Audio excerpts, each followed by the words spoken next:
On est dans cette vallée de l'Arve, une vallée qui est assez étriquée, entourée de montagnes, et on a beaucoup de circulation, beaucoup de fumée qui pollue l'atmosphère et qui nous conduit à faire très attention et être vigilants sur tout ce qui est pollution. Donc il y a une vigilance accrue dans cette vallée de l'Arve particulièrement.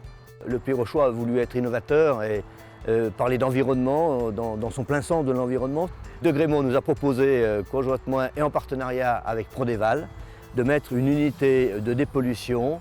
Bonjour Monsieur le Président. Bonjour, vous allez bien? Bien vous? Très bien, très bien.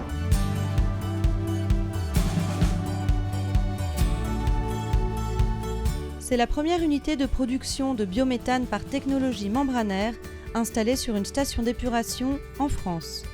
Après une aération de l'eau, les boues récupérées sont envoyées en digestion afin de produire du biogaz.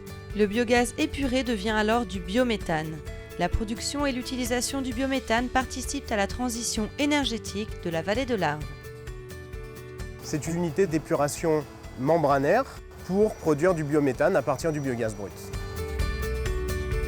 Donc le process est très simple.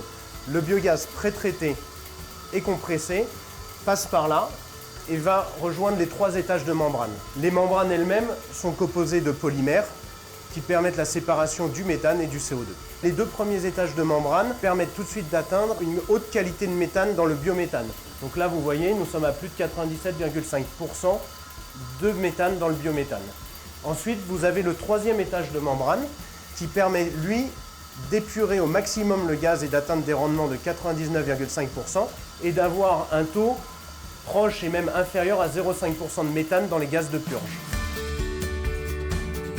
La technologie membranaire et le procédé Valopur ont de nombreux avantages. La compacité, la robustesse, la capacité à s'adapter à toute la plage de débit, donc sa rangeabilité, la capacité à s'adapter à tous les biogaz, la faible maintenance et la facilité de compréhension par l'exploitant. Le biogaz épuré peut désormais être utilisé comme carburant. C'est du biogaz qui va pouvoir être injecté et qui va devenir du gaz naturel pour véhicules. Donc en fait, c'est une économie aussi circulaire. On produit, on a des déchets et puis on boucle et on redonne un petit peu à l'économie. Je fais le plein de la voiture en biométhane. Biométhane étant donc une énergie renouvelable produite localement. Je peux faire à peu près 250 km avec ce véhicule. Avec d'autres véhicules, on peut aller jusqu'à 300-400 km. Le biométhane a 3 avantages principaux. C'est une énergie décarbonée et donc il participe à la réduction des émissions de gaz à effet de serre.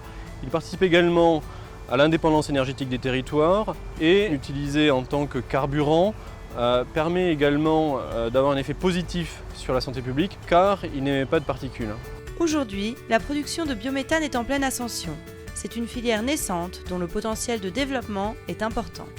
En 2020-2030, sa production devrait être multipliée par 10. Mon plus grand bonheur serait de voir se réaliser dans beaucoup de régions ce qu'on fait aujourd'hui dans le Pays Rochois. Je crois que ce serait premièrement une réussite et qu'on peut le développer bien évidemment en France mais peut-être ailleurs et encore montrer notre savoir-faire.